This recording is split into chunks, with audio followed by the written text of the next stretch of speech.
Hi అండి. కొబ్బరి అన్నాన్ని కుక్కర్‌లో ఎలా సింపుల్‌గా చేయాలన్నది చూపించేస్తాను. చూసేయండి. ముందుగా కొబ్బరి పాలనైతే మనం ఇలా తీసుకొని పక్కన పెట్టేసుకోవాలి. ఒక 2 గ్లాసులు బియ్యాన్నయితే కడుక్కుని ఒక పావుగంట సేపు నానబెట్టుకోవాలి.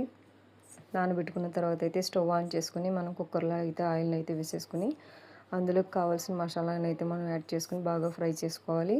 ఫ్రై చేసుకున్న తర్వాత మనం ముందుగా తీసుకున్న ఉల్లిపాయలని, పచ్చిమిర్చిని, అలాగే టమాటా ముక్కలు, అలాగే క్యారెట్, బంగాళదుంపలు కూడా యాడ్ చేసుకొని బాగా ఫ్రై చేసుకోవాలి.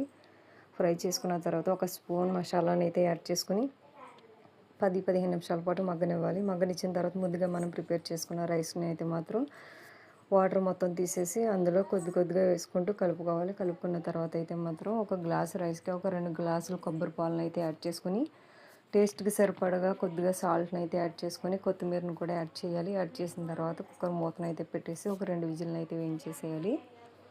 విజిల్ వేయించిన తర్వాత స్టవ్ ఆఫ్ చేసేసిన తర్వాత కుక్కర్ మూతనైతే తీసుకొని చూస్తే కొబ్బరి రైస్ అయితే ప్రిపేర్ అయిపోయింది కదా.